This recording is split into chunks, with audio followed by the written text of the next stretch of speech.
Voilà, donc, bon, directement, je, je plonge dans le sujet. Juste avant cela, je voudrais m'excuser pour le petit retard que j'ai, dont j'étais la cause. Donc, notre intervention s'intitule « Le transport et la ville ». Alors, autant ce titre est court, mais autant il est chargé. Il est chargé, donc, comme vient de nous rappeler ça, j'ai travaillé sur le transport depuis une quarantaine d'années au moins, mais à chaque fois, je m'aperçois qu'il y a des aspects que j'ai pas pu donc évoquer. Alors, dans ce titre, moi, on m'a appris que l'élément capital dans ce titre, c'est l'élément le plus petit, en d'autres termes, c'est le « et », ET, le transport et la ville. Donc, on va essayer de développer quelques aspects des interactions entre le transport et la ville. Inch'Allah, le choix que j'ai fait pour vous présenter ça, vous conviendrait. Donc, je vais essayer d'abord de souligner l'organisation, au moins quelques éléments concernant l'organisation et la gestion des transports urbains. Ensuite, je vais parler également de quelques éléments de l'aménagement du transport urbain. Je vais évoquer également quelques effets du transport sur l'espace en général et en particulier sur l'espace urbain. Et le dernier élément, ou l'avant-dernier, je vais essayer d'insister sur ce que j'ai appelé les nœuds d'échange. Les nœuds d'échange, ce sont les points d'articulation d'un pays avec l'espace extérieur, c'est-à-dire essentiellement les ports et les aéroports. Alors, bien entendu, je ne vais pas développer ça, mais uniquement pour que vous intégriez cet élément en tant que c'est également le transport et la ville, parce que les ports et les aéroports, c'est dans les villes. D'accord ? Ce sont des éléments capitaux de la ville. Alors, je commencerai, si vous voulez bien, par la première partie, organisation et gestion des transports urbains.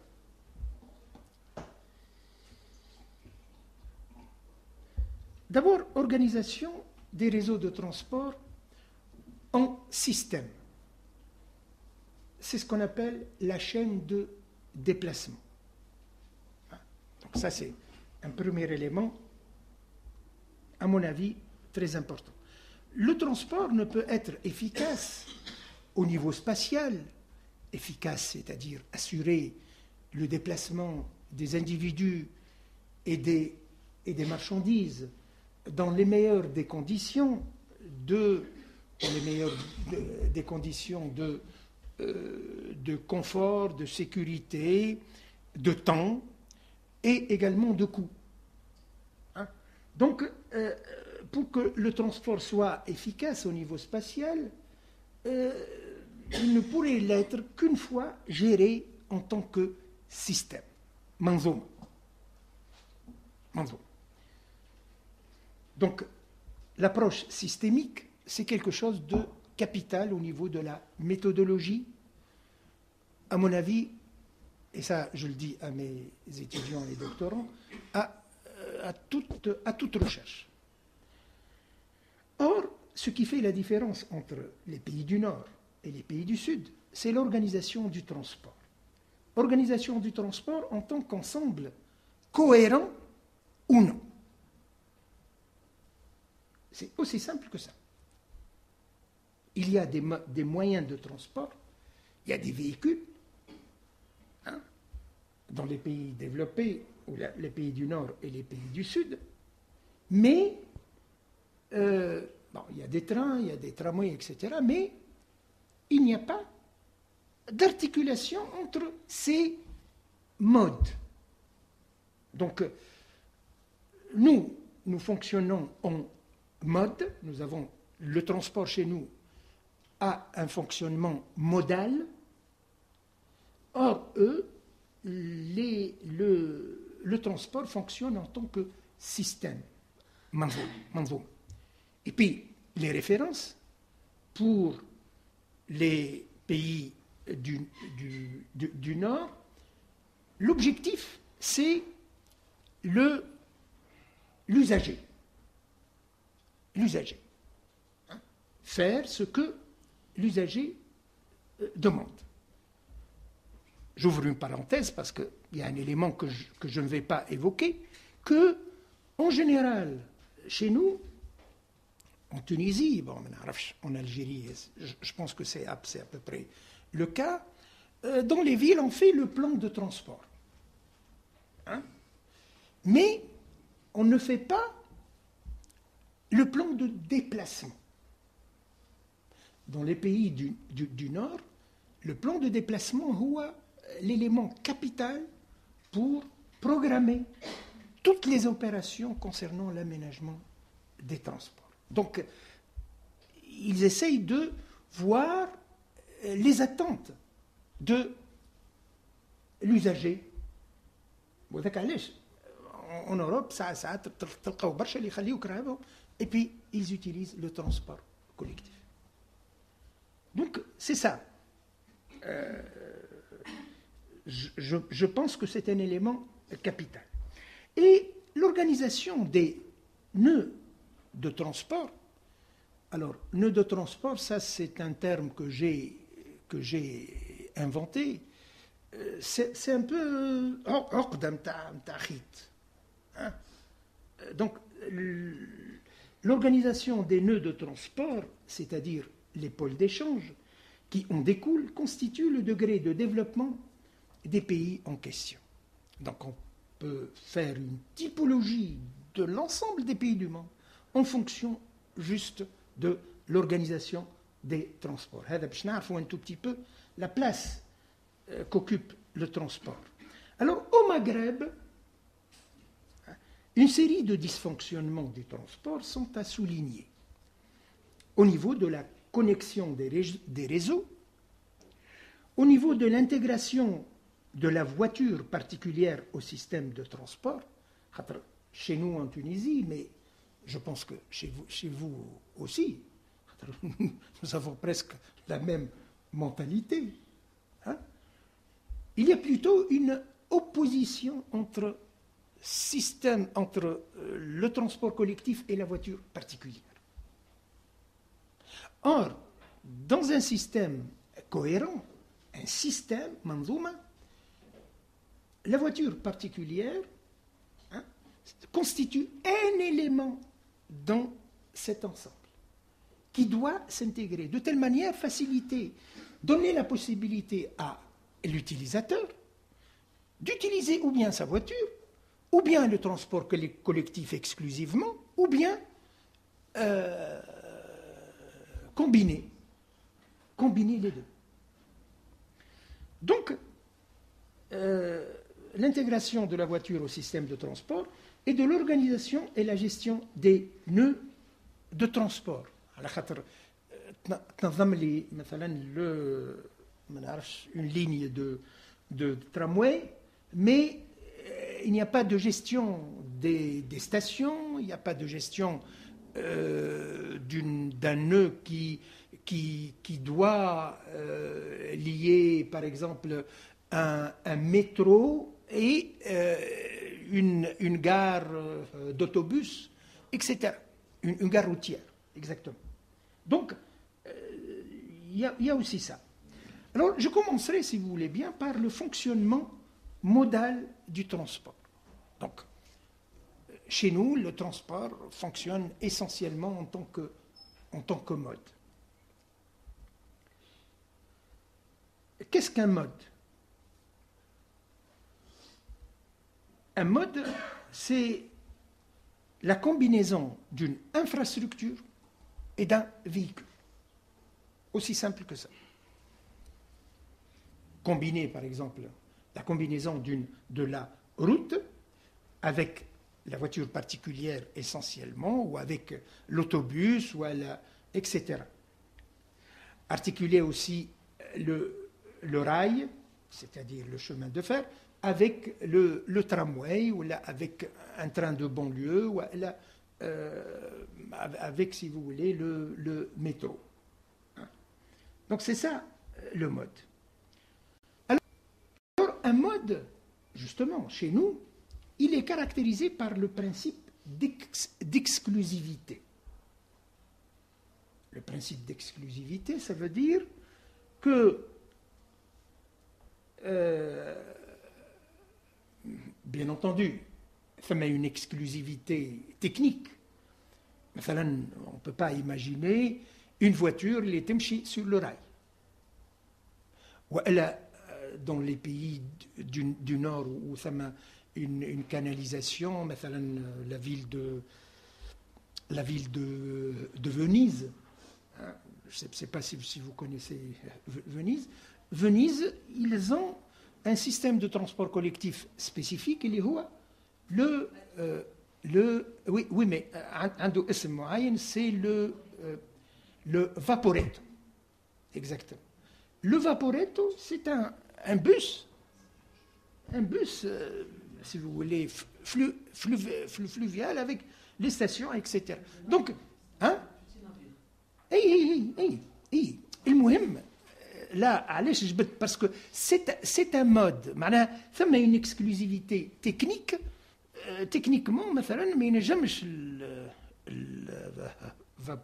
Vaporetto, il ne peut pas chimcher sur le rail ou la hache. Par contre, ce qui est incompréhensible, il y a beaucoup de moyens ferroviaires اللي يمشيوا على السكه كله ولكن il n'y a aucune معناها كل واحد يخدم وحده. ثم une exclusivité هوني نسميها une exclusivité fonctionnelle. Parce que la société X عندها l'infrastructure نتاعها وعندها les véhicules ما تخدم كان ما تمشي على sur ces infrastructures que les véhicules نتاعها. Alors que d'autres véhicules نتاع d'autres entreprises ينجموا يمشيوا et ça peut-être يعني ça pourrait créer justement une dynamique et puis un service meilleur pour l'utilisateur. Donc, c'est ce que... Non, j'ai anticipé un tout petit peu. Deuxième point, donc, de l'exclusivité technique à l'exclusivité fonctionnelle. هذا اللي كنت يعني كل واحد يضرب على شركة متاعه. Sans tenir compte de l'intérêt général.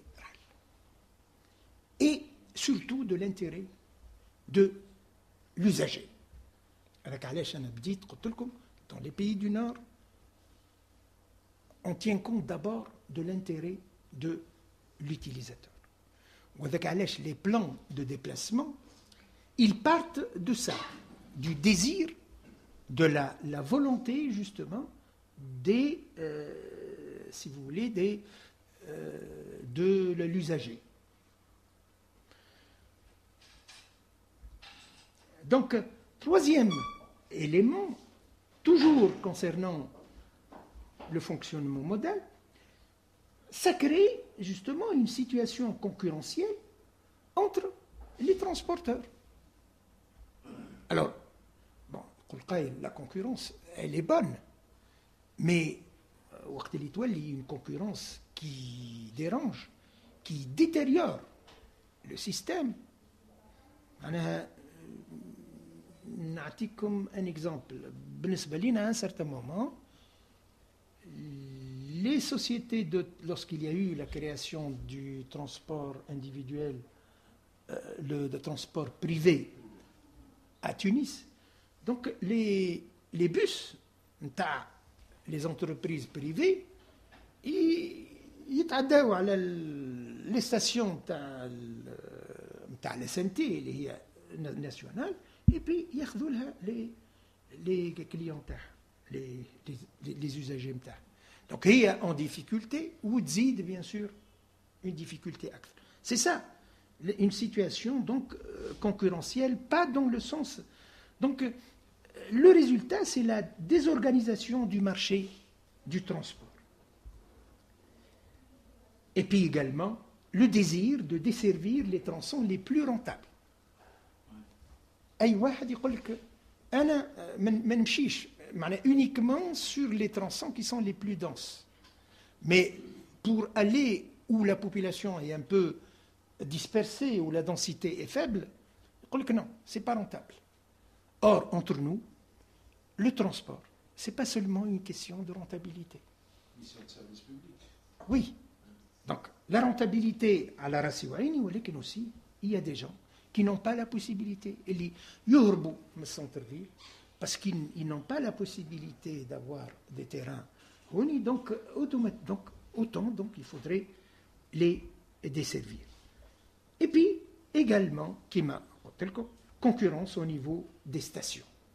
Au niveau des stations, où ils chauffent un tout petit peu, ça ضربوني entre les... Bon, l'exemple, les louages, les taxis. Les taxis à place. Voilà. Louage. Voilà. Donc, cette situation, c'est aux dépens de l'utilisateur. Aux dépens de l'utilisateur. D'abord, situation difficile du client, pénalisé surtout lorsqu'il change de mode. وقت اللي باش يهبط مثلا من un bus باش ياخذ le tramway. D'abord, il met beaucoup de temps. علاش خاطر ما ثماش articulation بعد على بعضهم. Ils ont été programmés puisque كل شركة تعمل entre guillemets, سامحوني, j'exagère un tout petit peu, ولكن je caricature. كل شركة تعمل اللي تحب. Donc automatiquement باش تلقى dans la même ville, la station les autobus هوني, la station la gare ferroviaire هوني, etc. Donc l'usager miskin met beaucoup de temps. Deuxièmement, il se fatigue lorsqu'il est chargé. ولا وقت اللي يكون راجل كبير كيفي. Et puis il dépense beaucoup d'argent. خاطر ساعة il sera obligé باش ياخذ un troisième mode, un taxi ولا حاجة. وتعرف les taxis urbains ça coûte relativement cher. Et puis il prend beaucoup de risques. Là aussi, c'est un facteur capital.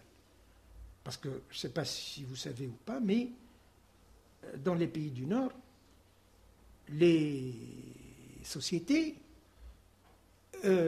assurent les usagers des transports collectifs. Il y a 3 modes de transport successifs. Il est assuré, l'assurance touche, mais il y a de la المود الاولاني حتى لين يكمل المود الثالث. il est assuré. يعني en d'autres termes اذا كان تصير له حادث en passant من واحده automatiquement il est assuré.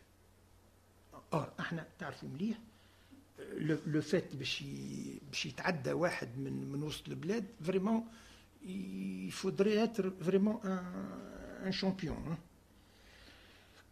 Et puis dans nos pays aussi, il y a une opposition, si vous voulez, le modèle modal, opposition transport collectif, voiture particulière. D'abord, le constat. تعرفوها الكل bon, au niveau sociologique, puisque vous travaillez au niveau sociologique, etc., hein, il y a d'abord la maison. عندك دار انت وهذا خاصة بالنسبة للشباب اللي يمشي يخطب اكسترا. اش عندك اش عندك دار واش عندك السيارة نتاعك. عندك سيارة ولا لا ساعة ça c'est un premier niveau. ومن بعد السيارة نتاعك شنية. Donc ثم une hiérarchisation sociale en fonction de ça. Et ça qu'on le veuille ou pas.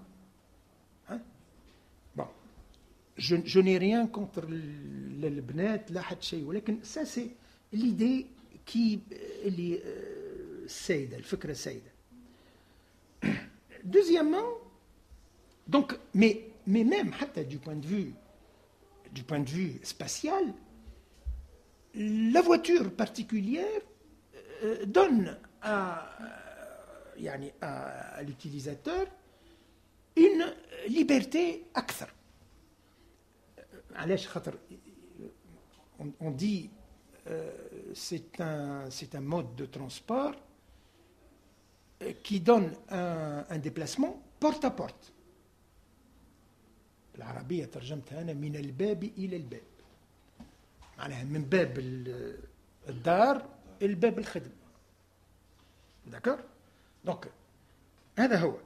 Alors que le transport collectif عندك si vous voulez,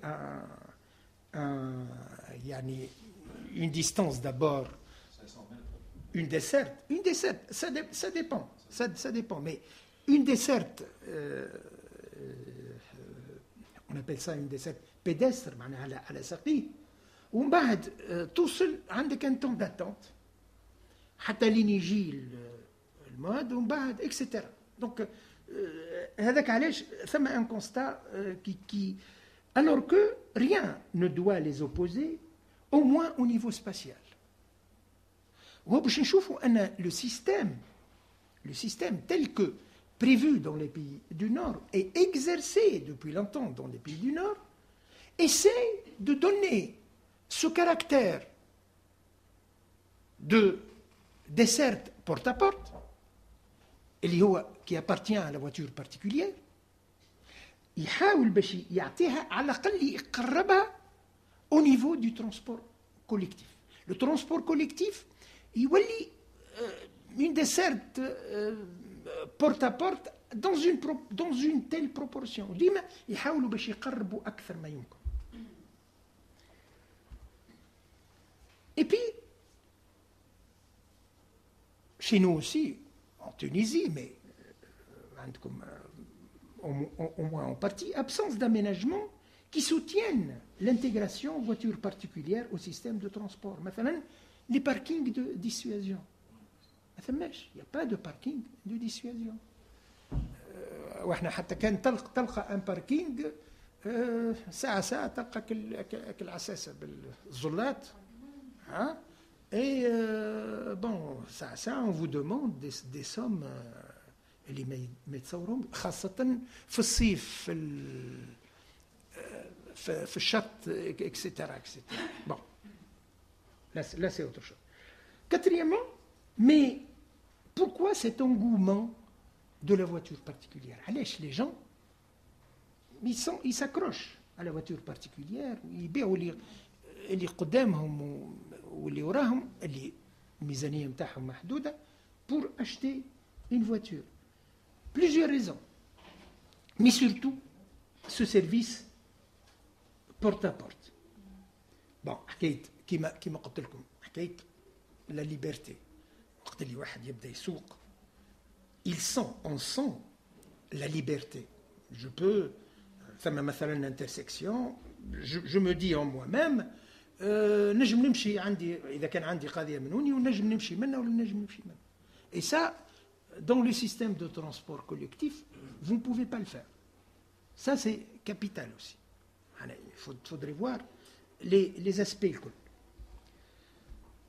Donc,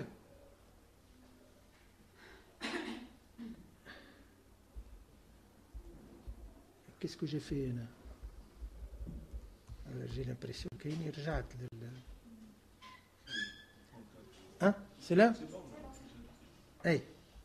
Voilà. Et si on essaie de rapprocher le système de transport de ce type de service, le service porte-à-porte, c'est là l'idée capitale de ce qu'on appelle la chaîne de déplacement. Alors, deuxième point, donc, chaîne de déplacement et approche systémique. Qu'est-ce qu'un système?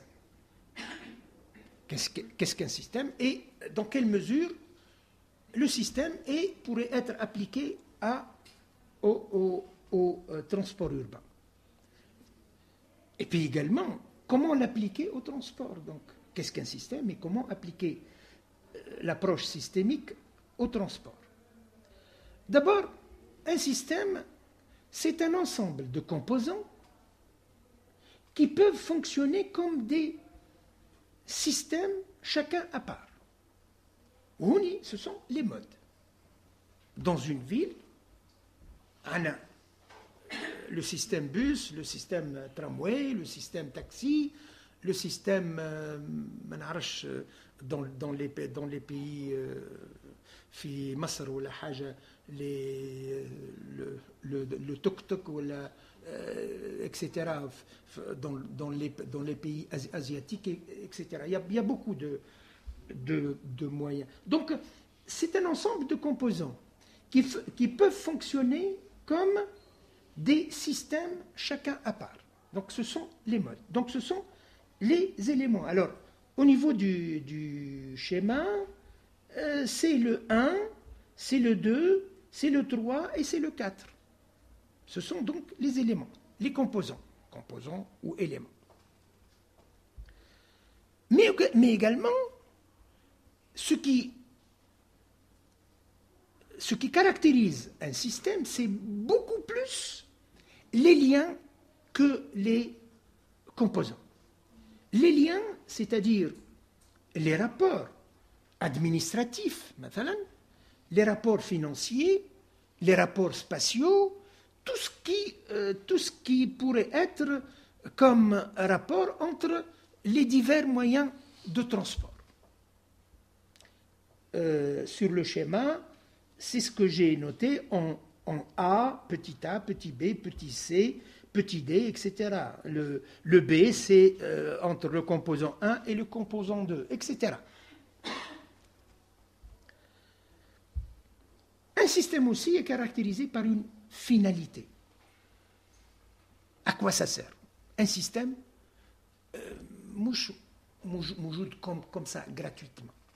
La finalité pour le système de transport, c'est assurer les déplacements des personnes et des biens. Et on évalue un système de transport en fonction de, si vous voulez, de cette finalité.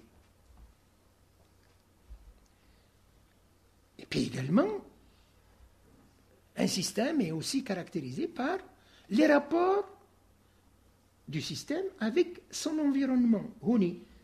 En bleu ciel, c'est le système, et l'espace qui l'entoure, c'est son environnement. Alors, l'environnement du système de transport, c'est la ville, si on parle de transport urbain, c'est le pays, si on parle d'un transport national, ou le monde, si on parle de transport intercontinental. Et puis, également, en cinquième élément, un système est caractérisé par une dynamique propre. C'est-à-dire, un système n'est jamais figé. Il évolue. Et il peut évoluer dans un sens comme dans l'autre. Ou bien vers l'intégration, bien sûr. Autant donc il va vers l'intégration, autant il réalise ses finalités. Ou il peut aller vers la désagrégation. Il te farque. Les liens يضعفوا et puis bon, لي مود كيما توا عندنا في تونس كل مود تمشي وحدها اكسيتيرا اي l'utilisateur هو اللي يعاني اللي نجم يشري كرهبه يشري واللي ما ينجمش دونك على الغالب. Donc la chaîne de déplacement. Alors on parle de chaîne de déplacement ou la chaîne de transport. Alors selon les manuels, on parle de chaîne de transport lorsqu'on parle du transport de marchandises. La chaîne de transport. Mais pour le déplacement des individus, des personnes, c'est la chaîne de déplacement. Parce qu'un individu se déplace et une marchandise, ça se déplace. Hein? D'accord? Donc, c'est bon, ça aussi bête que ça, mais il faudrait que je le souligne. Un individu, donc, pour décrire un peu cet élément, un individu doit accomplir, donc on revient justement au niveau de l'individu. Hein? Le point de départ, c'est toujours l'individu. Donc, un individu, par exemple, se déplace entre le point A et le point B. Le point A, là où il habite, et le point B, c'est le point où il travaille. Selon une séquence prédéterminée relativement rigide, hein, appelée chaîne d'opération de transport. Et ça, c'est la traduction du terme trip language. C'est Bovy qui a travaillé beaucoup sur ça. Donc, les études de comportement des usagers, donc, ça intéresse justement les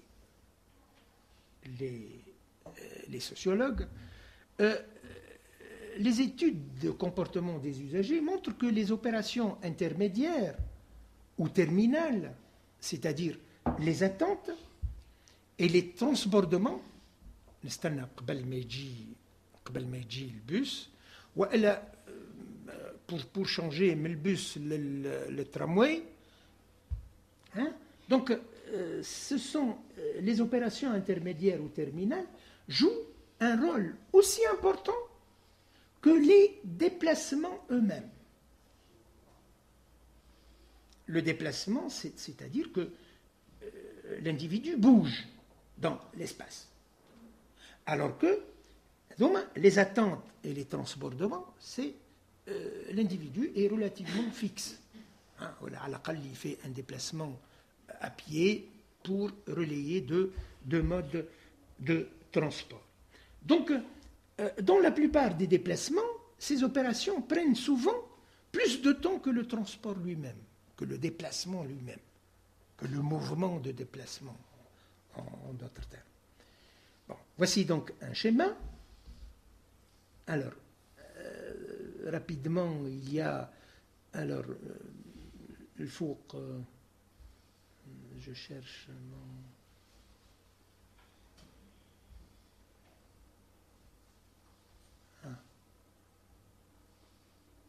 C'est bon, je suis un peu agité, je n'arrive pas à distinguer la flèche. En tout cas, le fouq بالكل تشوفوا الواحد c'est assez clair. Donc vous avez donc d'abord les composants du système. Ça c'est le premier niveau. Il y a 4 niveaux. Le deuxième niveau, c'est la chaîne des opérations de transport. Le troisième niveau, c'est le rôle de l'usager. L'usager il peut changer de position. Et en dernier lieu, vous avez le diagramme espace-temps qui traduit justement si vous voulez, la chaîne de déplacement. Alors, عندكم l'exemple de quelqu'un اللي يخرج من système espace-activité A, ce sont les cercles, donc ينجم يكون مثلا ce sont des immeubles d'habitation. باش يمشي à droite, donc un système espace-activité B, un point B من l'espace هذاك اللي هو son bureau, l'entreprise dans laquelle il travaille. Donc, il peut partir directement sur sa voiture particulière. C'est en bas, comme une flèche, حتى اللي يوصل au niveau de la station bus, un parking. Donc il peut laisser sa voiture là-bas,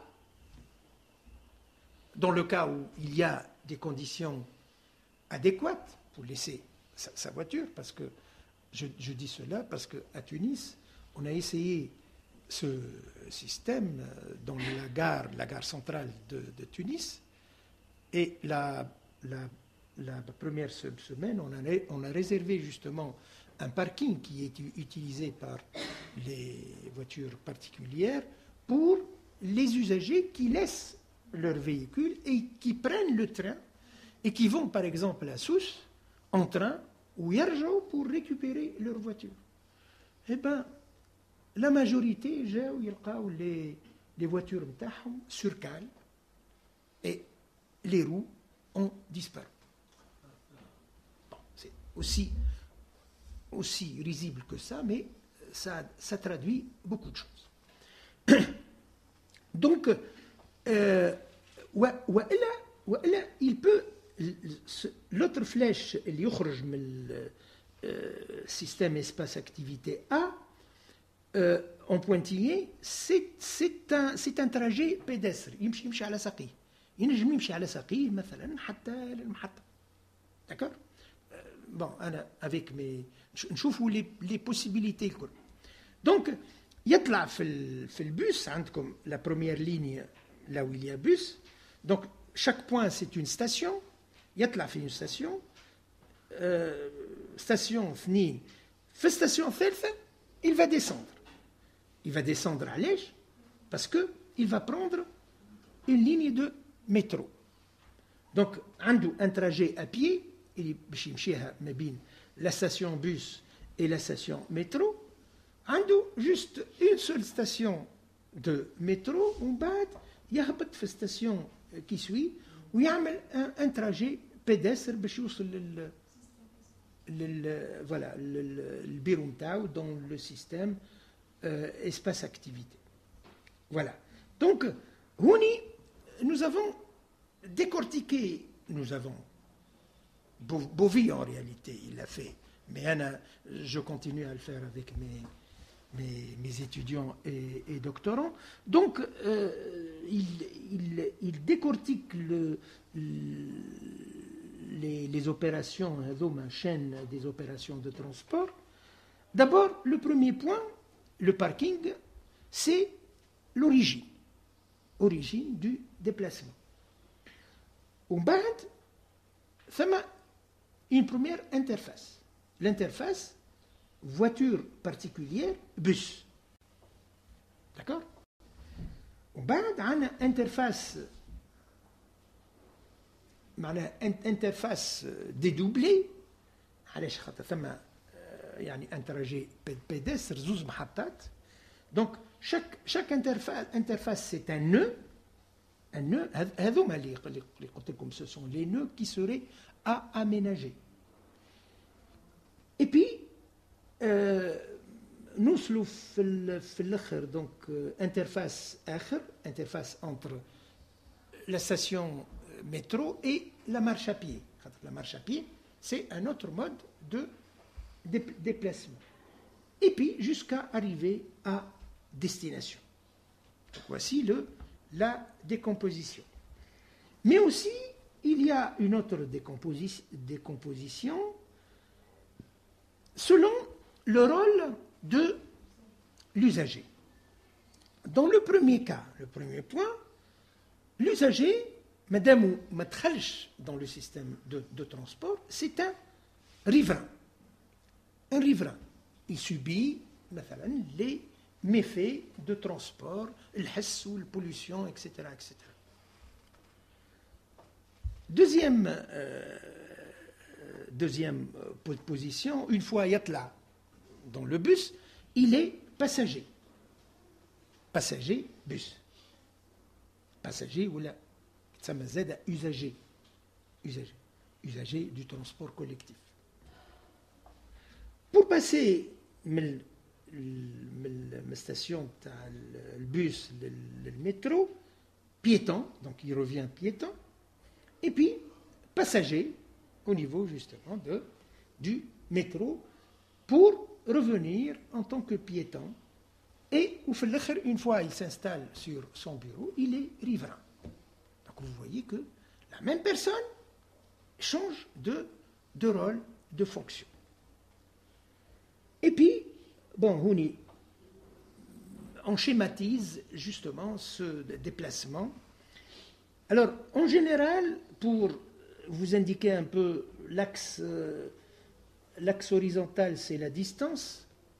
L'axe vertical, c'est le temps de parcours.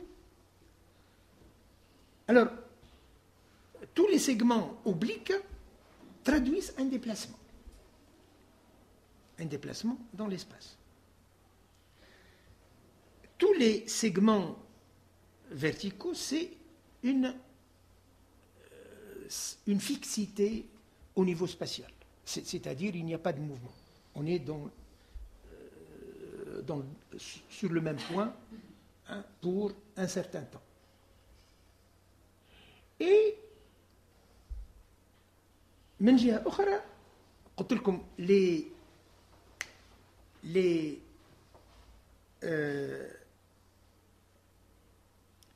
les segments obliques traduisent justement le déplacement, mais chaque déplacement a une certaine vitesse.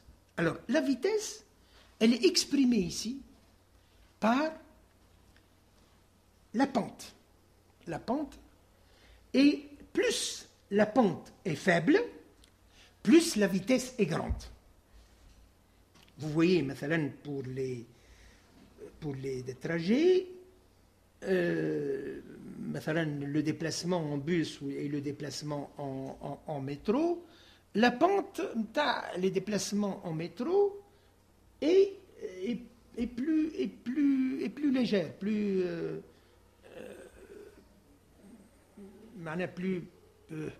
faible. Alors que le déplacement du piéton là, au contraire, la pente est un peu raide. علاش هذا؟ parce que la pente est raide, parce que on se déplace sur une distance relativement courte sur un temps relativement élevé. Donc automatiquement on aboutit à ça. Question de sinus, etc. Bon, voilà donc une rapidos la chaîne de déplacement. Donc une chaîne de déplacement comporte 4 niveaux. Là, je me redis, les composants du système, c'est-à-dire les composants de l'offre. Plusieurs réseaux. Deuxièmement, la chaîne des opérations de transport. Le constat dans le schéma Léana, nous avons 6 points, origine, destination et 4 interfaces. Nous avons 5 séquences, donc, séquences de déplacement. Et le troisième niveau, c'est le rôle de l'usager. L'usager, donc, peut passer par 4 phases: riverain, usager du transport collectif, piéton. Bon, هوني ما ذكرتش un peu un accompagnateur اللي يركب avec le chauffeur. D'accord? Bon, Donc, bon, au niveau sociologique, c'est à analyser. À ma connaissance, on n'a pas, jusqu'ici, on n'a pas analysé, si vous voulez, ce rôle, ces rôles successifs par lesquels passe l'utilisateur. À ma connaissance, يمكن نكون غلط. Et puis, le diagramme espace-temps. Alors, قلت لكم, les séquences, ce sont les traits obliques. Les séquences de déplacement sont les traits obliques. La vitesse, comment elle est exprimée, قلت لكم. Et puis, la variation Z, comment elle varie. Et puis, les traits verticaux, ce sont donc les attentes à l'arrêt. Ce sont les attentes à l'arrêt les temps d'arrêt. وقت اللي نطلع أنا في un autobus إذا كان باش يقف في 10 محطات à chaque fois je m'arrête puisque le bus s'arrête et il faudrait attendre اللي يطلعوا واللي ينزلوا etc. Donc vous voyez que la situation n'est pas la même. Par conséquent, l'interconnexion, pour vous dire que l'interconnexion, c'est quoi? L'interconnexion, c'est l'intégration organique. Intégration organique de deux ou de plusieurs réseaux de transport au niveau des interfaces. D'accord? On y تدخل حكاية l'aménagement. Est-ce qu'on est en train d'aménager ces interfaces en lieu évident, du point de vue fonctionnalité d'abord, mais également du point de vue sécurité? Parce que les accidents et les sirou, justement, que ce soit dans les moyens de transport, dans les véhicules, ou également dans les stations. Troisième élément, l'intégration de la voiture au système de transport. Grand. La voiture particulière fait-elle partie de cette organisation? Ça, c'est une question que je pose à mes étudiants.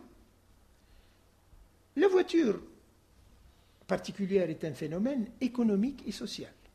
Ça, il faut pas se leurrer.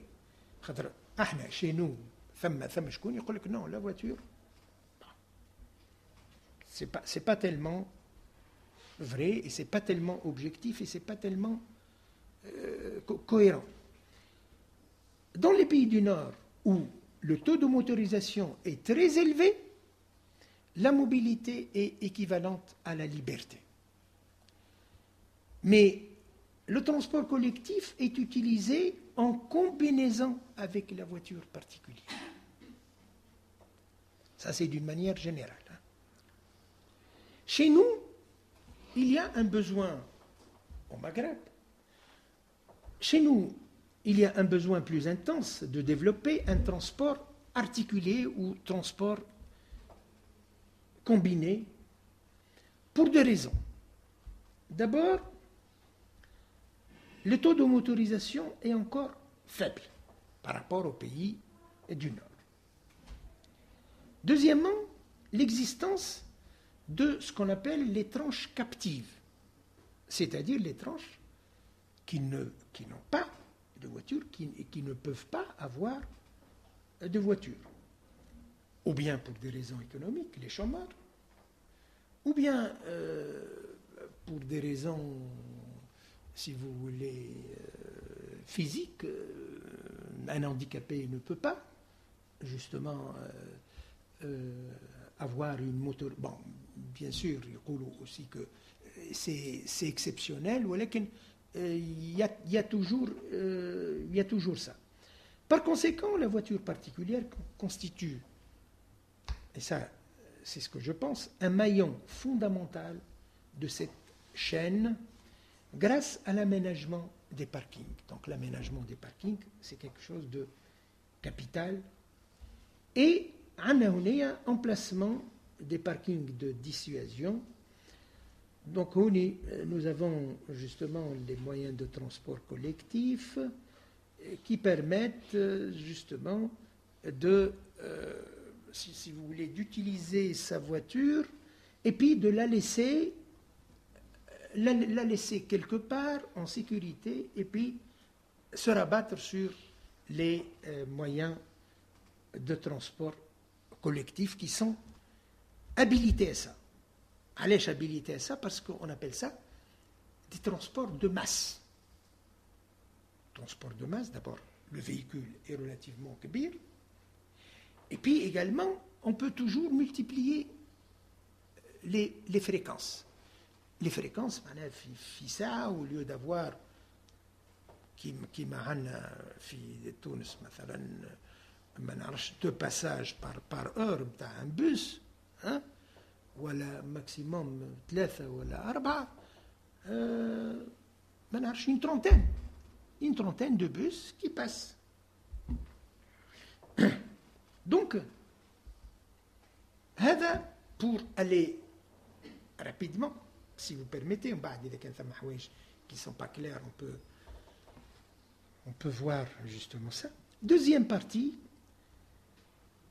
je vais essayer de vous donner quelques exemples de l'organisation et de l'aménagement des transports urbains. Quelques exemples, parce que donc j'ai essayé de vous sélectionner quelques exemples. D'abord, aménagement de la voiture, de la voirie urbaine, de la voirie urbaine, la voie qui se trouve dans la ville.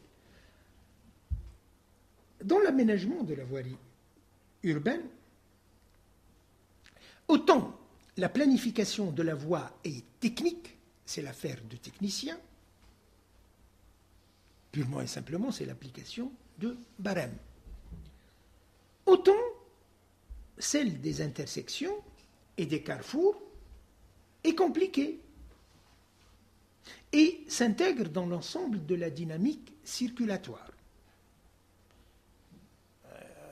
الطلبة يقولوا لي monsieur شو معناها dynamique circulatoire, on dit simple, c'est simple.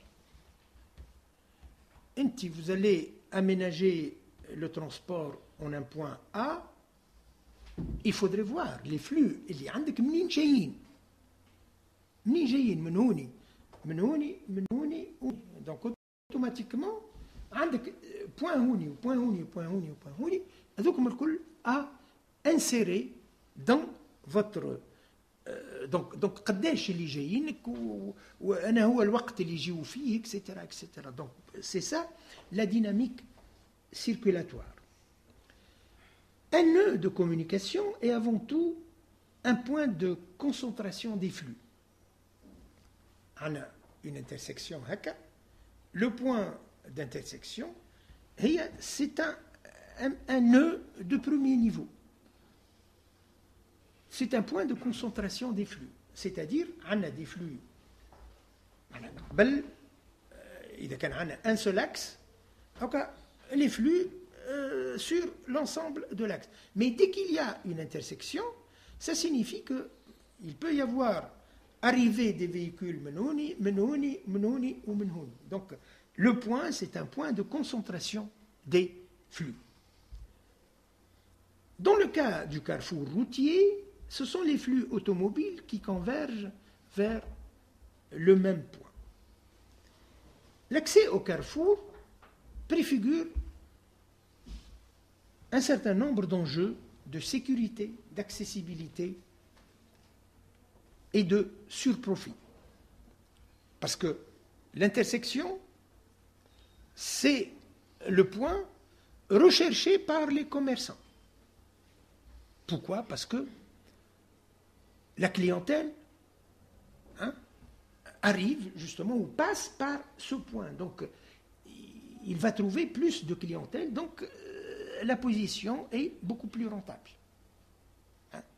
Donc, sécurité, accessibilité et surprofit. L'intérêt sécuritaire des carrefours est traduit par la multiplicité des itinéraires des automobiles, des mobiles plutôt, qui empruntent le nœud. On a une intersection هوني, عندنا اللي جايين من هوني ومن هوني. Alors, اللي جايين من هوني وين باش يمشيو؟ Ou bien ils vont passer directement, يدوروا على اليمين, يدوروا على اليسار, وإلا ils vont se garer à l'intersection. باش يهبط يشري كذا ولا يشري كذا ولا يشري كذا. D'accord? Donc, ça c'est. Donc, la variété technique et géométrique des axes routiers et la complexité des aménagements horizontaux et verticaux, la maçonnerie, bani, les structures de protection, les balises, la glissière ou les glissières de sécurité, l'organisation des feux et tout ce qui est signalisation diverse entre dans ce cadre. Donc, vous voyez un peu l'importance. La signalisation, exactement. Et c'est ça. Feux et signalisation diverses. Le caractère renforcé de l'accessibilité au niveau du carrefour explique en partie la forte demande de localisation des logements. Des logements. Allez, logement. Parce que le fait de s'installer sur une intersection, ça signifie qu'il peut aller dans 4 directions différentes من le point de départ نتاعو. خلي عادي إذا كان si c'est l'intersection de 3 axes, il va avoir 6 voies اللي نجم يمشي منهم. Et ça c'est une rentabilité spatiale, une aménité spatiale, donc recherchée par les logements et tous ceux qui construisent les logements.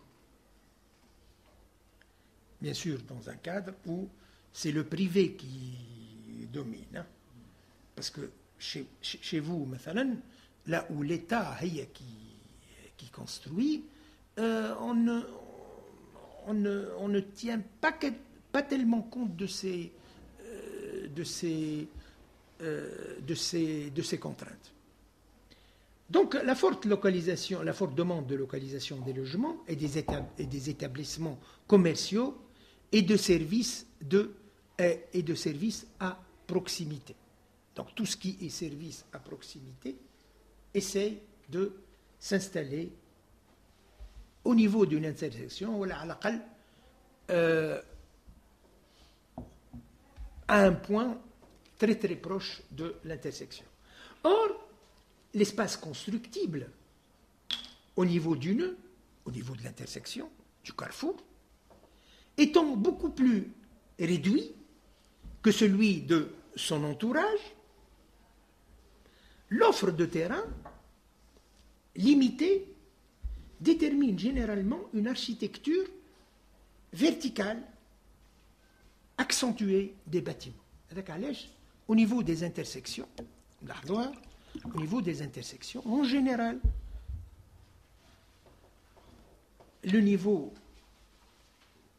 le nombre d'étages est plus élevé qu'ailleurs. En général, hein, sauf s'il y a des contraintes.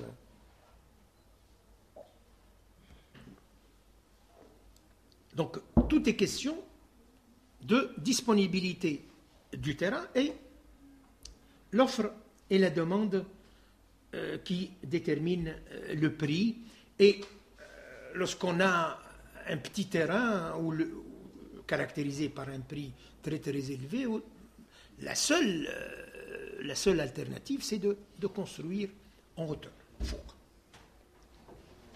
Les établissements commerciaux et de services préfèrent ce genre de localisation, profitant de l'intersection des flux routiers, c'est-à-dire du point de concentration maximale des clients potentiels.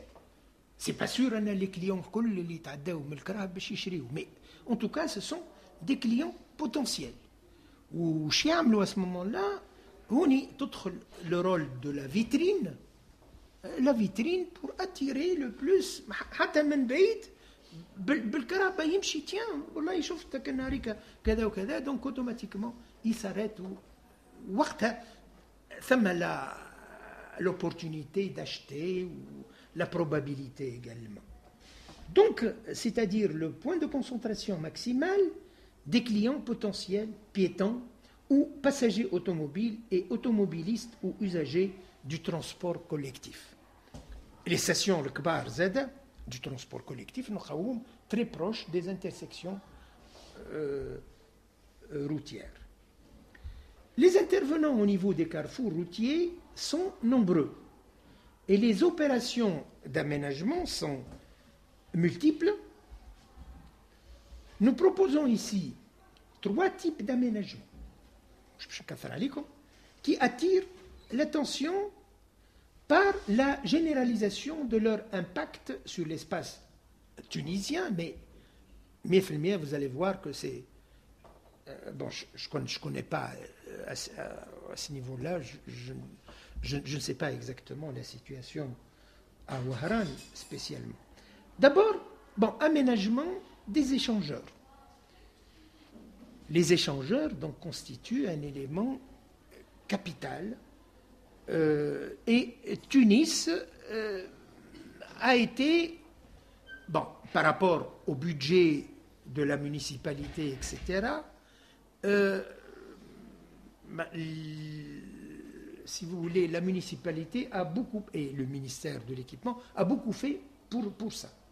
Donc, il y a Foutoun, il y a que à chaque fois, il y a des travaux, et ces travaux intéressent justement des échangeurs. Mais, attends, comme un tout petit peu, le problème que cela pose.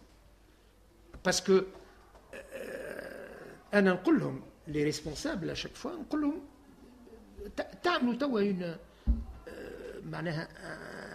un échangeur qui va faciliter,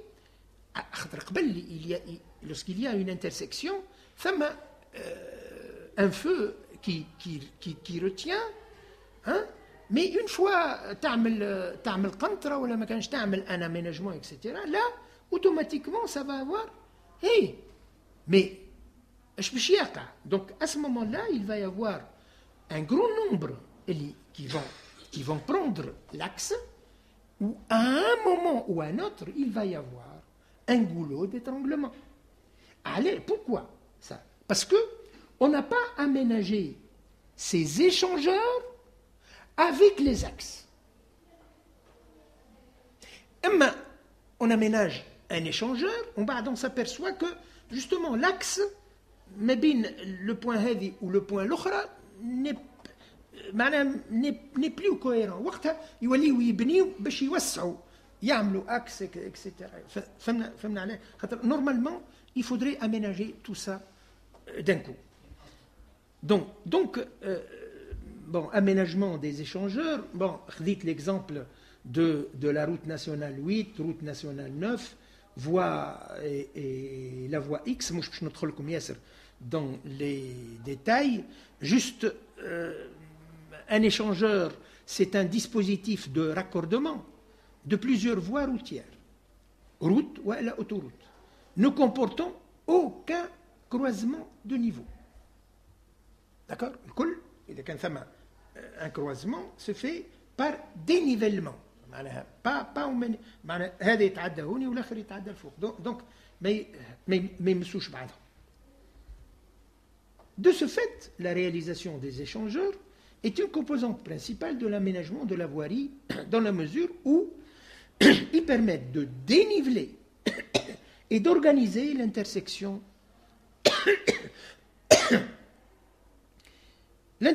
de plusieurs flux.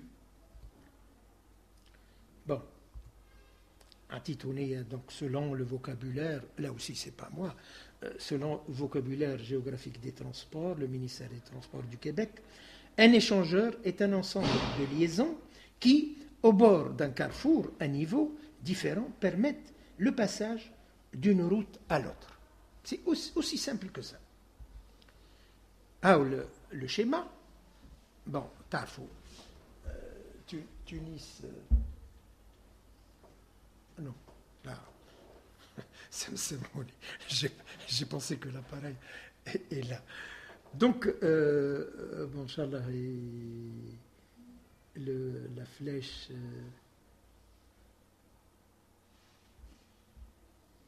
Non.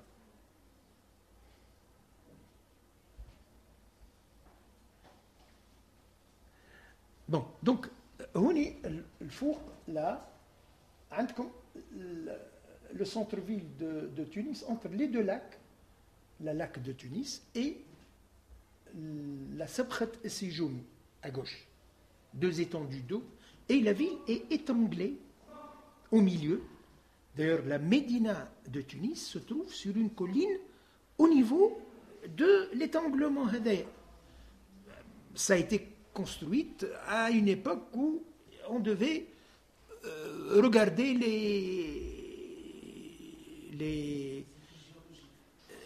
hein?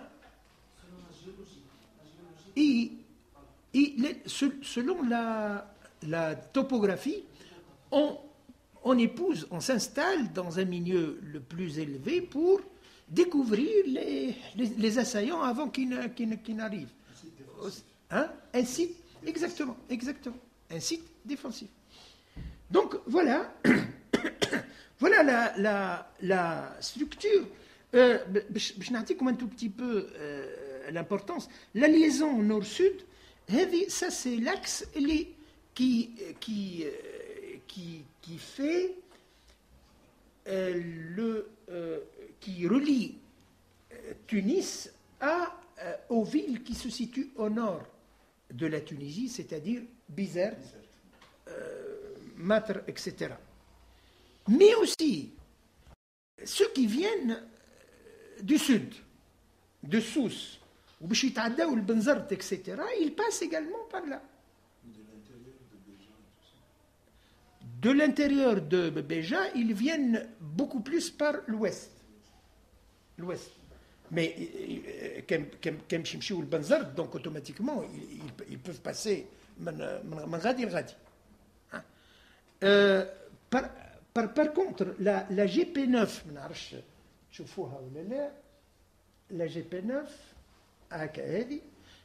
c'est une banlieue très importante de Tunis, il y a le Marsa.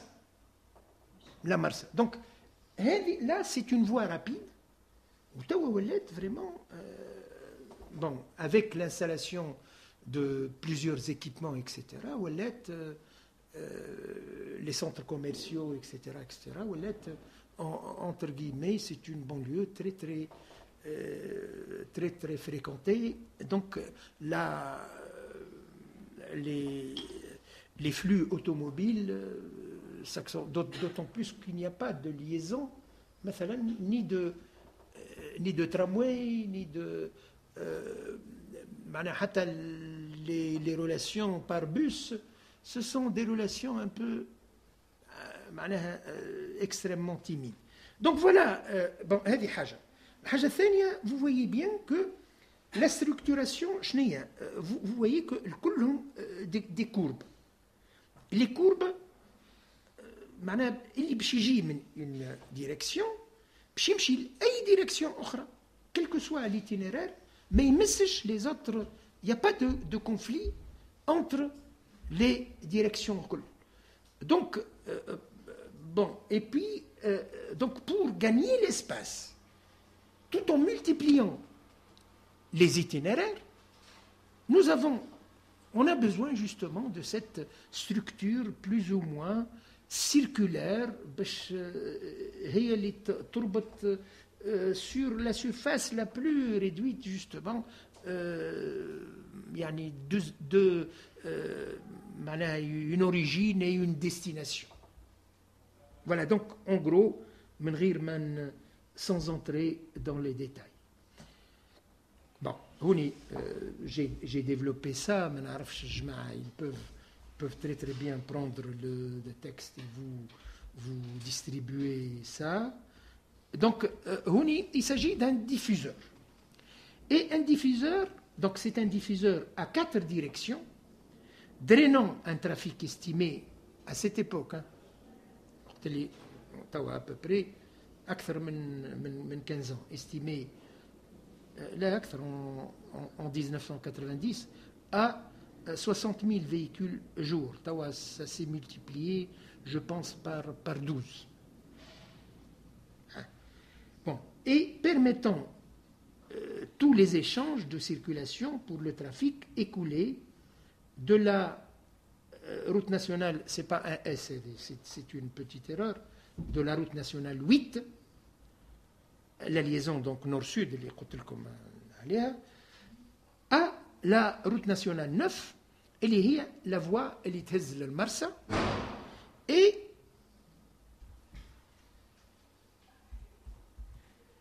سامحوني وهوني là ce que vous voyez là, ça c'est la route X, ça c'est la nouvelle orientation de développement des quartiers chics de Tunis. Donc automatiquement, il y a un trafic qui est extrêmement dense avec... Donc, et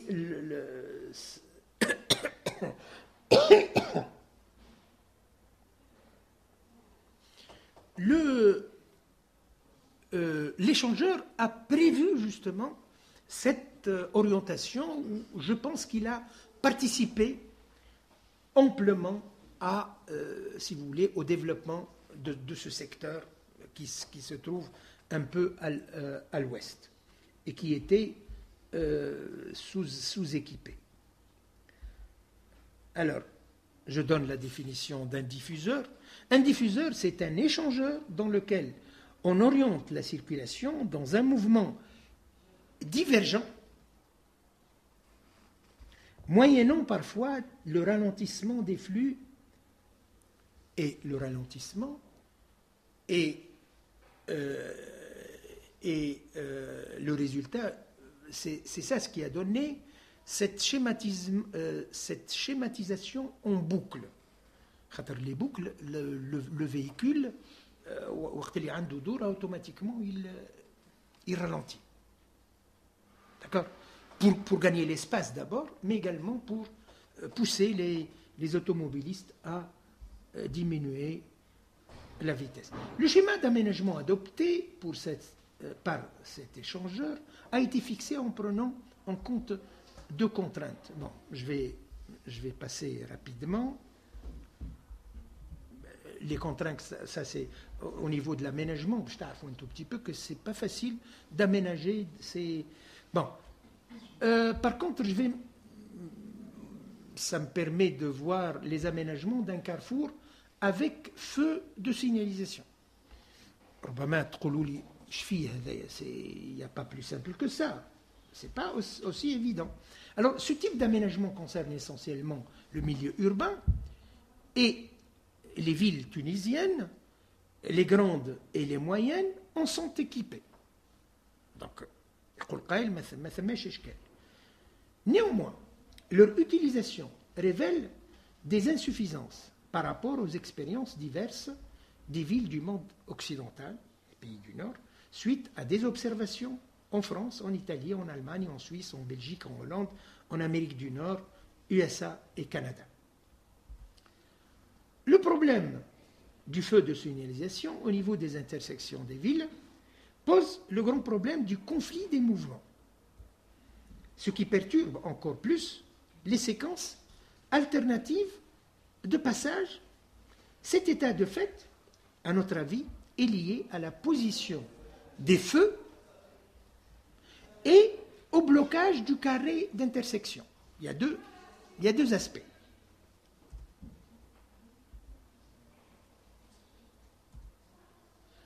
Alors voilà, donc,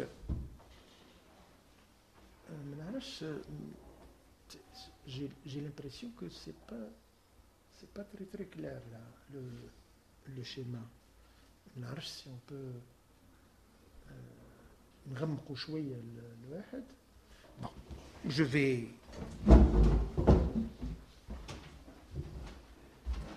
bon. Alors, on y a des flux, des voitures, deux voies. On y a un passage piéton. Et, en principe, la position du feu est là. بالنسبة لهذا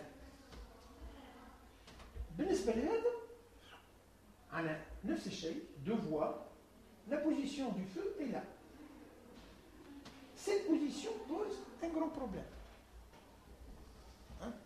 ومام حتى كان ثم حطوا الوحدات الفوق etc ça a causé d'autres problèmes ما حلوش الاشكال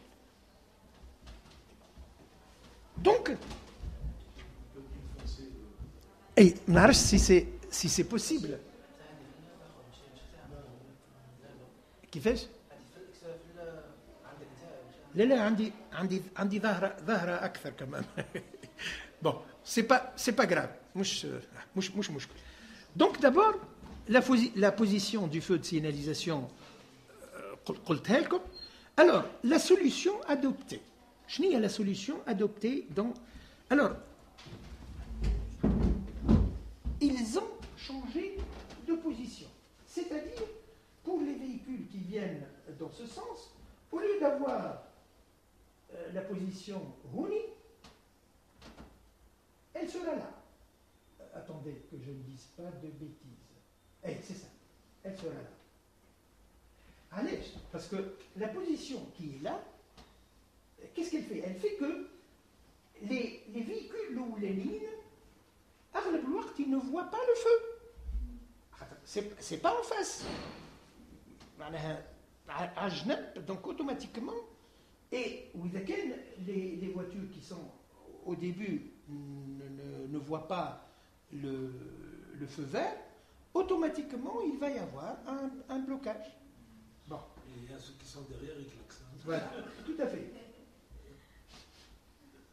donc la position qui a été adoptée elle est là à l'aise elle est là parce que vous voyez l'angle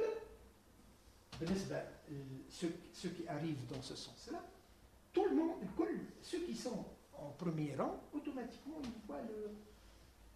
ils voient le bon ça احنا يحطها الفوق il est obligé de faire ça باش ينجم يشوف le feu j'exagère un tout petit peu je fais du théâtre hein voilà donc hein اي ça va يعطيك الصحة c'est à peu près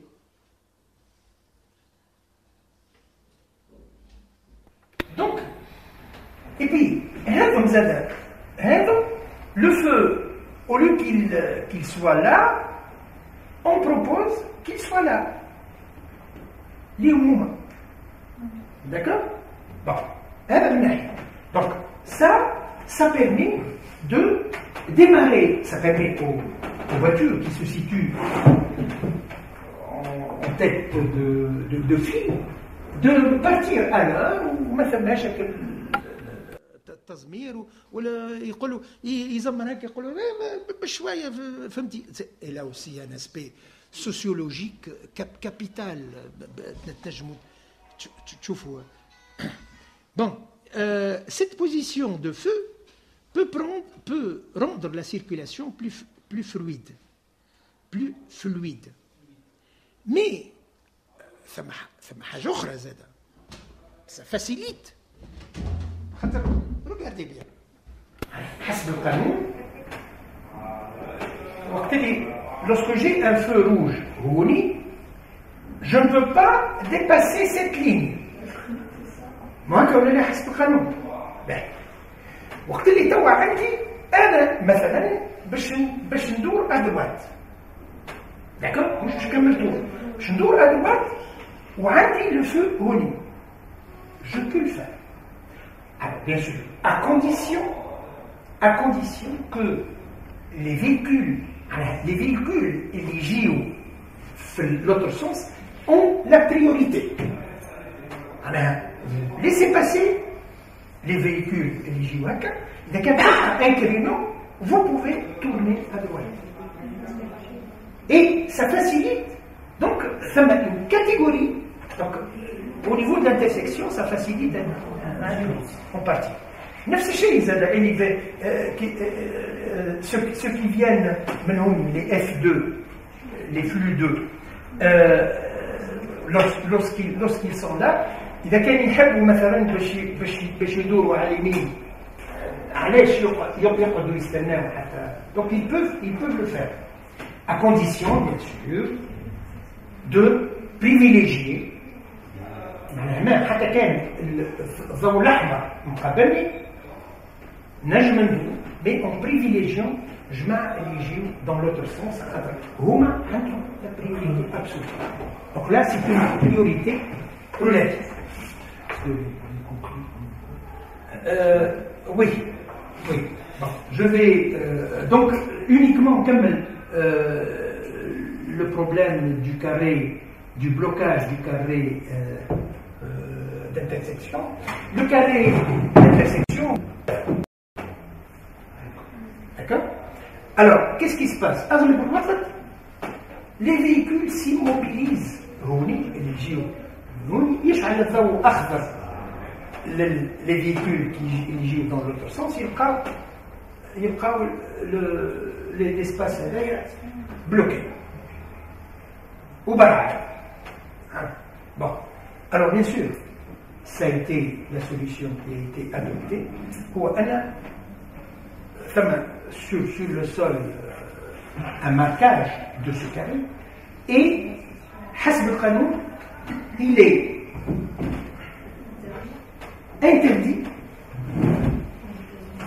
interdit que les routes s'arrêtent. معناها en d'autres termes عندك انت le feu vert mais vous ne pouvez dépasser l'intersection que dans le cas où vous êtes sûr que vous allez trouver un espace suffisant pour que vous ne soyez pas sur le carré d'intersection. Et voilà. Et puis attention, les caméras vérifient من الأول وقت اللي تحطت dans les pays خاصة في فرنسا un tout petit peu la mise en place à الوحدة بعد السوربون etc. Mais les caméras يوريوك هذا مثلا il a bloqué automatiquement on est fiché et معناها حكاية يعني la pénalisation voilà donc je pense que on a vu quelques éléments